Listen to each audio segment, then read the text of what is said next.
So what I've incorporated is, I think, the belief that there is more than enough right now, and there's safety all around.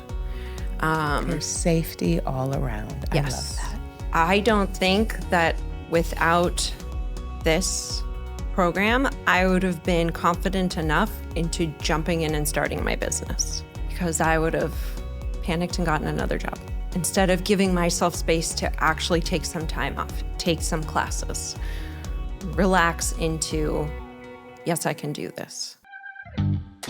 Welcome to Plenty. I'm your host, Kate Northrup, and together we are going on a journey to help you have an incredible relationship with money, time, and energy, and to have abundance on every possible level.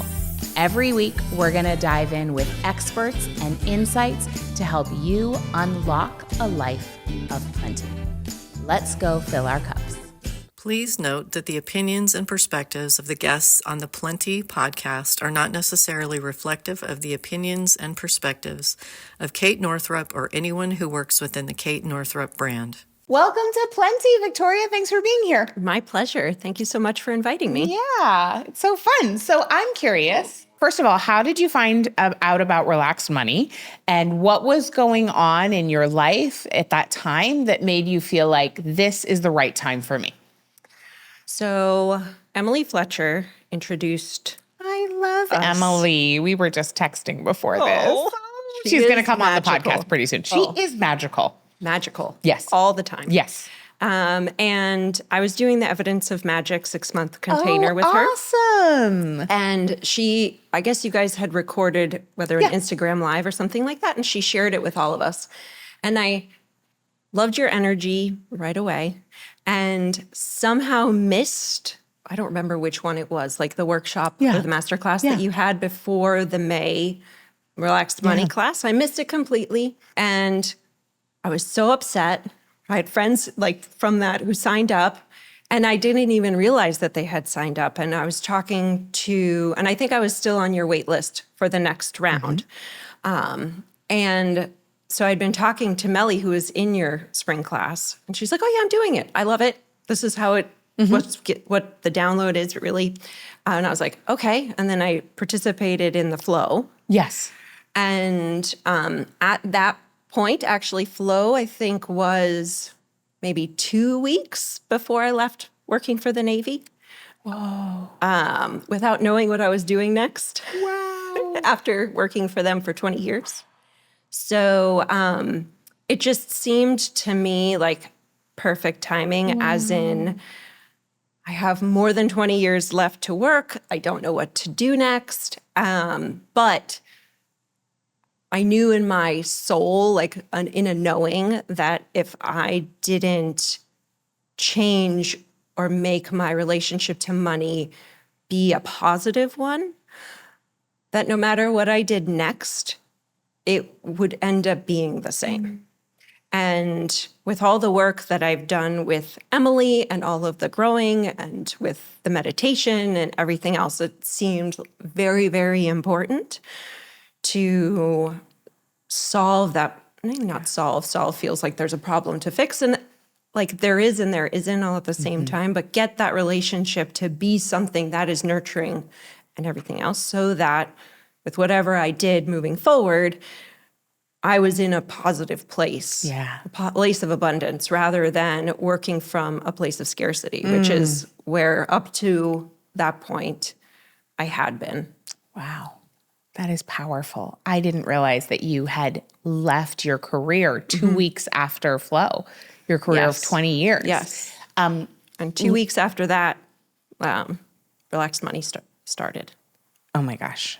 So tell me more about what you were doing at the Navy. Okay. And what made you decide it was time for a change in your life. So I am an engineer in education, so mechanical engineering, and then I did a second master's in systems engineering management.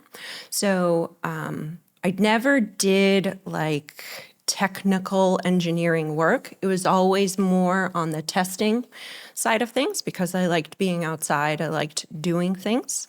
And the more I did it, the more interaction you got to have with sailors, like the actual sailors doing the work. And it became a much more powerful connection to kind of the mission because you knew who you were helping or who you were helping to train and or protecting or giving them the tools so they can protect themselves, that kind of thing. So I did a lot of things. I started working at the Naval Undersea Warfare Center up in Rhode Island. And then I worked for a couple of years with the explosive ordnance disposal guys down in the DC area. And then I came down to Florida in 2012, working for test and evaluation and a training range. So that means scientists could bring their stuff to test, and the sailors can bring their helicopters and submarines and ships to train. So I did that for quite some time, working with what we called the range users.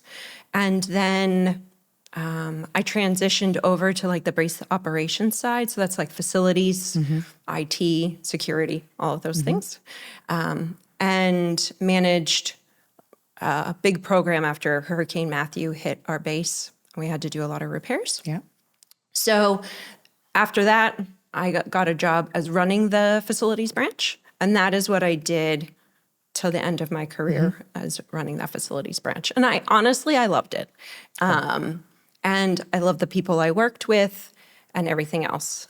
But when COVID happened, as like a lot of people, you kind of start reevaluating what's going on. And, you know, everybody was working from home. And then we started coming back to the office. And it was very black and white about coming back to the office or not. And I don't necessarily want to bring in politics, but the Ukraine war started immediately after COVID, and it just kind of boggled my mind that after so much, you know, trying to come together to solve the COVID problem, then the very next thing was let's start killing each other again over land. That I felt like there was dissonance in kind of, because I had been doing for about a year or two, the meditation and growing and like being open to the possibilities. And the thing I'd learned even before I started meditating was that I very rarely have the right answer. And to be in kind of a career or a area where it's kind of black and white, they're right, we're wrong, when I know that usually there's something in the middle, it just didn't feel right anymore. And with climate change and everything else, it felt like I needed to do something that was more in the positive direction. And so even though there was a lot of stress and all of the normal things, and I wasn't setting myself up with boundaries and everything else, I had always, up to that point, put my career first. Like looking after myself was not a thing that really happened. I traveled a lot, worked long hours. I was very good at my job, but it was time to make a change.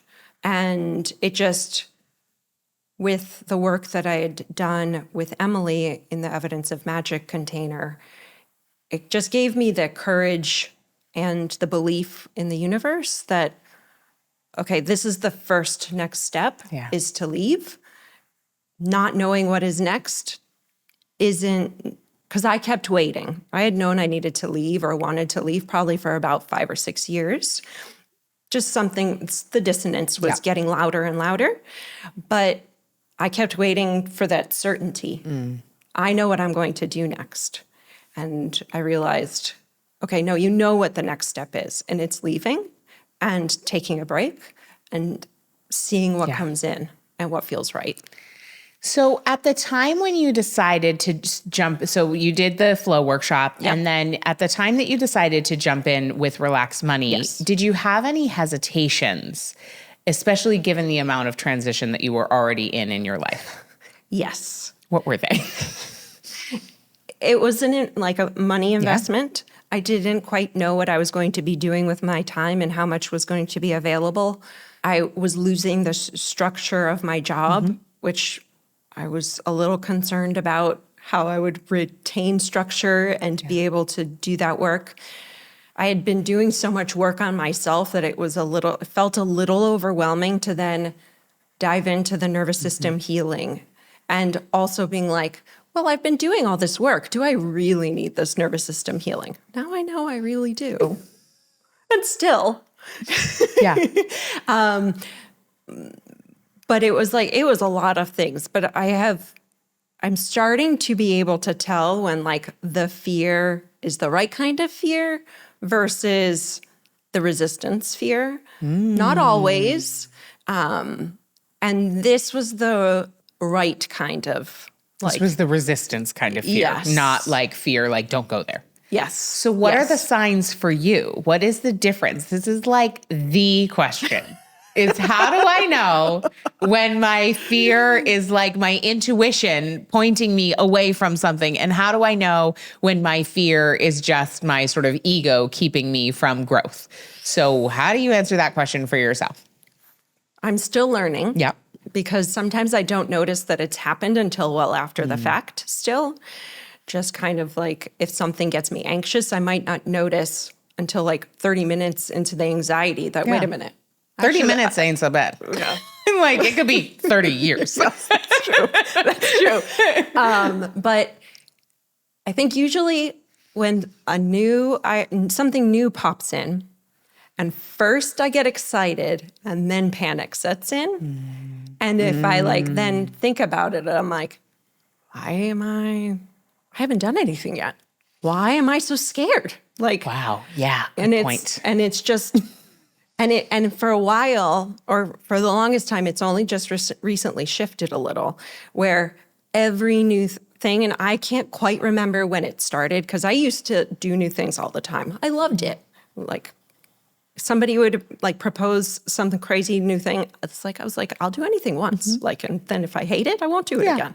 But it became where every new thing, whether it was like, I'm going to buy a pair of jeans, would be like, fear.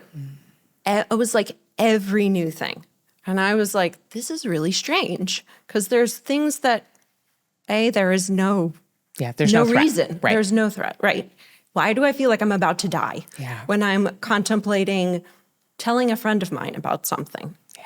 Because I think she's going to judge me, or you know, there is going to be zero money when I spend the $3,000 for Relaxed Money Live. I'm like, that is nonsense. Yeah.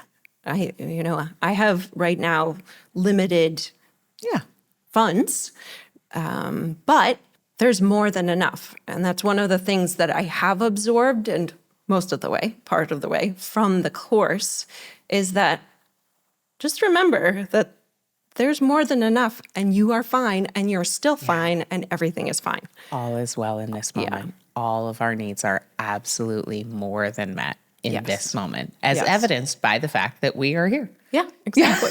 Exactly.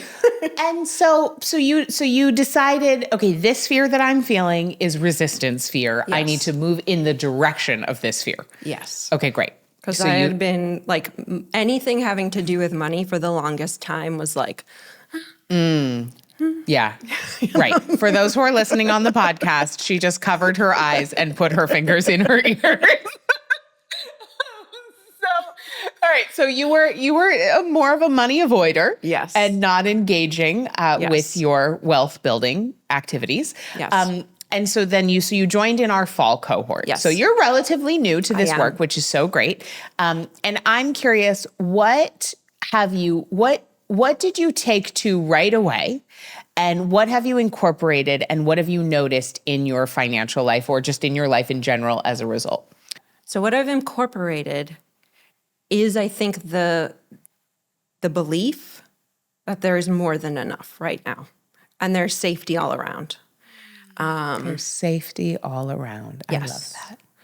Because I don't think that without this program, I would have been confident enough into jumping in and starting my business.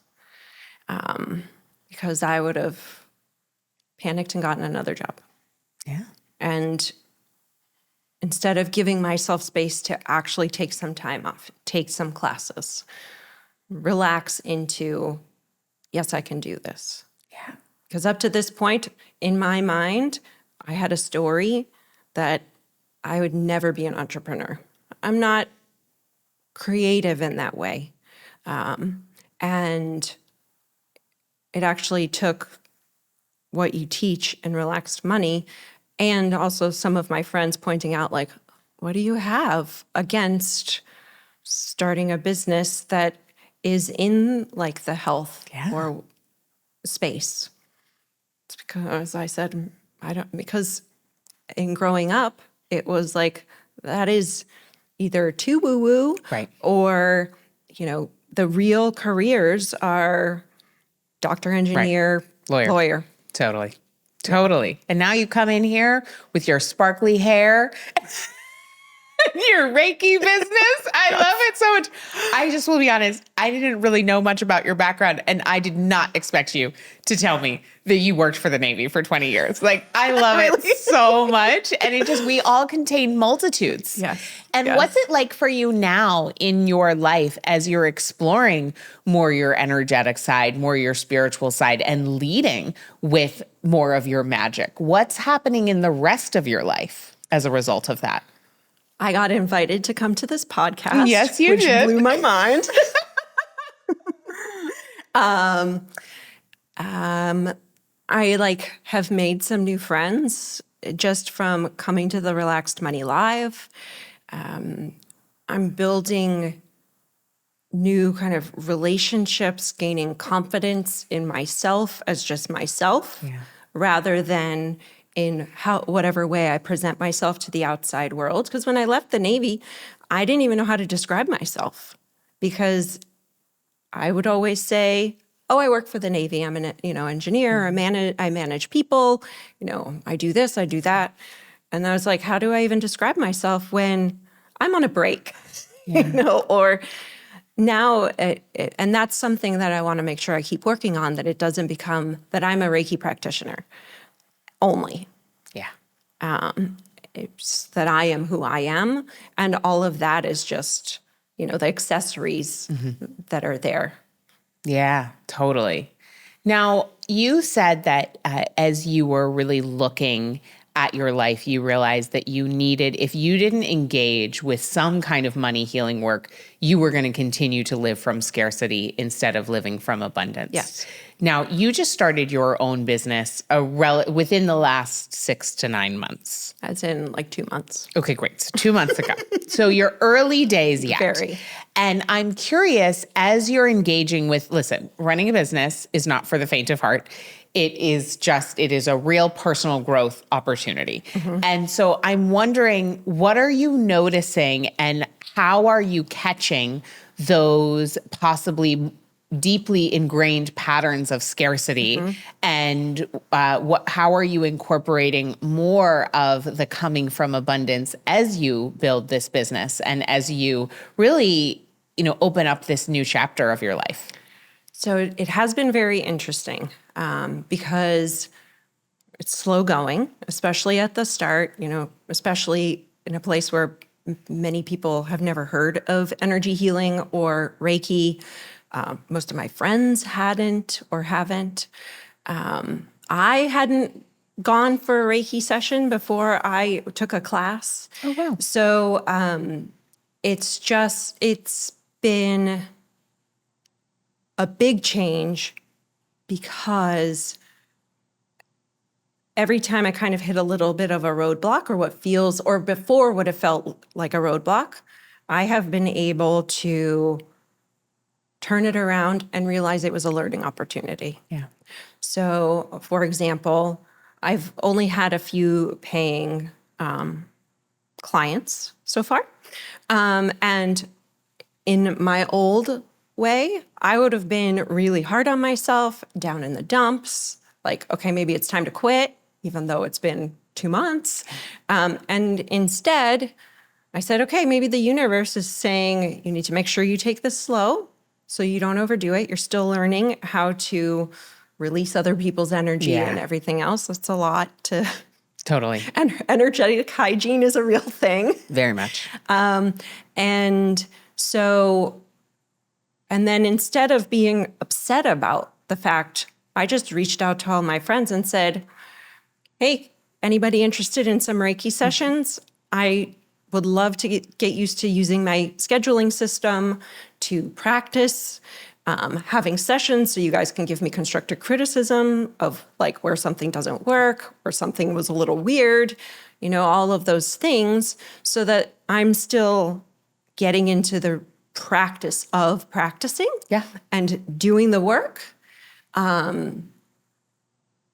while I'm building the customer base. I love that. Because when you think about your experience as an engineer at the Navy, the amount that something gets tested before it goes out there. And then we as entrepreneurs think we're supposed to have it figured out on day one, which is insane. Yes. Like it is completely insane.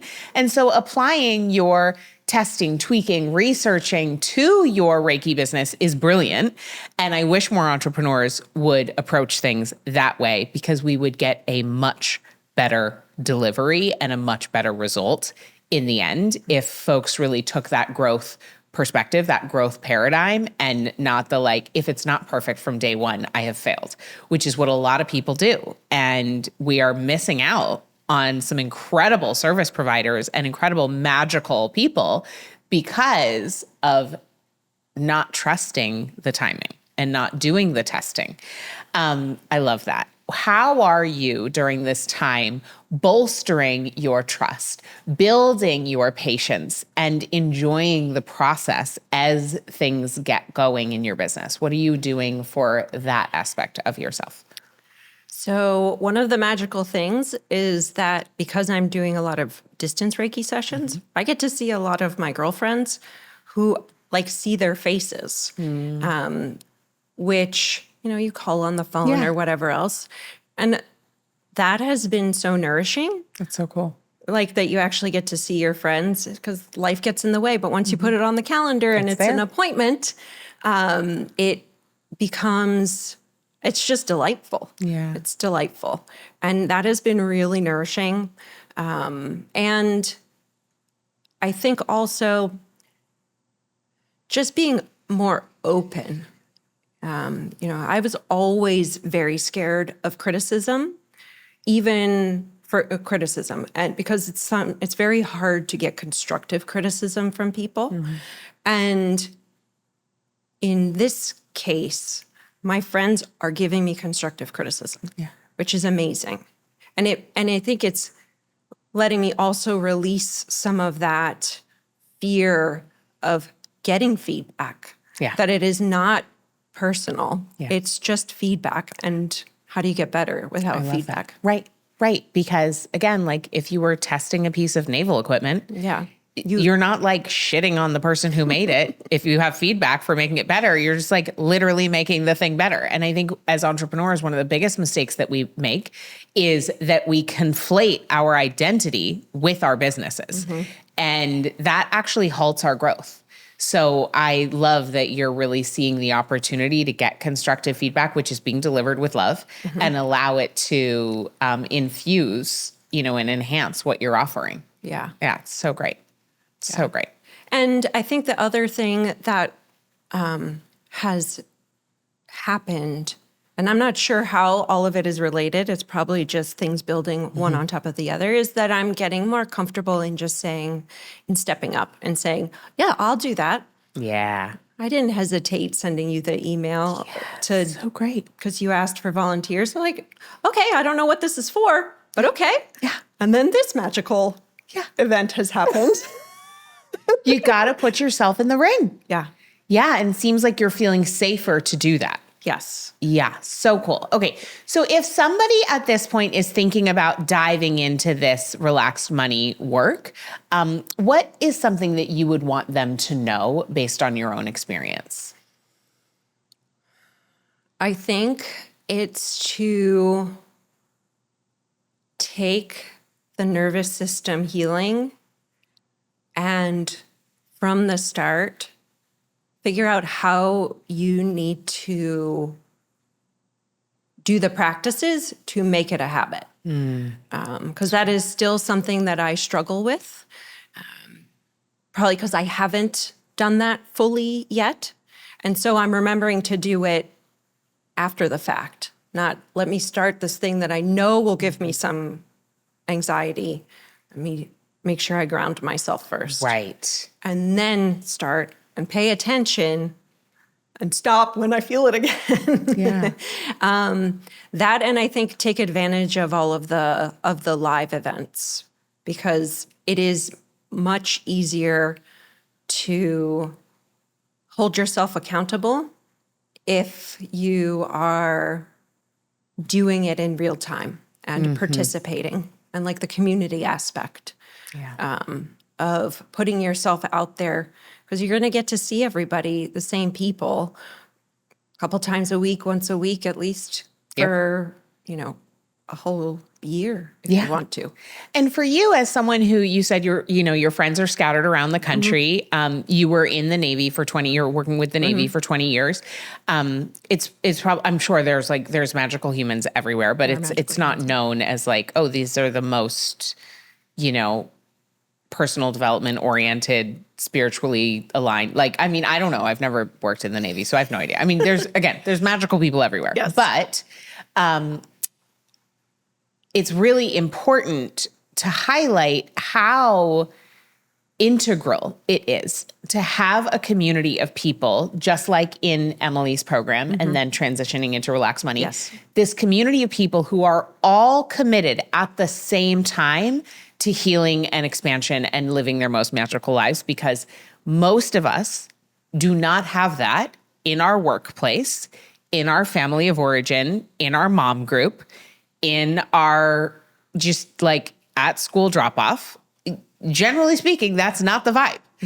I wish it were. And it is more and more, the more and more of us who do this. But I think that piece that you shared of like, you may not have had the courage to give yourself some time to start this business instead of just jumping right into your next job. I think that we can't underestimate how much being in a supportive community bolsters our courage and our confidence, because it is the norm of a community like Relax Money. It's just like, this is how we do things. So you just kind of automatically become like that. Exactly. Yeah. Like what you see and as an example, you absorb it. Yeah, you do. And that feels very, very important. Like I was, like I said, struggling for a long time to figure out what to do next. It wasn't until I was surrounded by a bunch of magical people who were like, of course you can do whatever magical thing. Yeah. Who cares if you don't know what it is? Yeah. Just jump. Just jump. Yeah, exactly. Because if you know that you're already safe and safety is all around, there's no risk. No. There's it's not a real risk. Like, you're not going to die. Yeah. There's just infinite possibilities. There's just infinite possibilities, which you cannot access unless you take that leap. Yes. So I love it so much. I love it so much. Is there anything final that you would want to leave people listening with before we find out where to come find you? I just think that all of this work is just another way to kind of clear the space for your own intuition. Because of all the stories that we have in our own head, whether it's about money or other things that have been placed there, knowing what your truth really is in your own body, and that is a thing that you're learning as part of Relaxed Money, is so important, because it can't steer you wrong. And once you start clearing all that junk out of the way, it becomes clearer and clearer. And even if you, like myself, even a year ago, I didn't think I knew what my intuition was saying. I used to as a child. Yeah. Like, it was like, all the time. I'd like get premonitions about things and everything else. And then it became very like black and white. I'm moving in this direction. And I lost connection to my intuition. And with each step that we're taking and, getting the nervous system regulated and everything else, all of a sudden you can actually hear what your intuition is saying. And that is so important. You can get there in many different ways, but the relaxed money 100% has shifted things fairly drastically for me. That's so cool. I love that. I love that so much. Okay, so Victoria, if people want to connect with you, where should they go?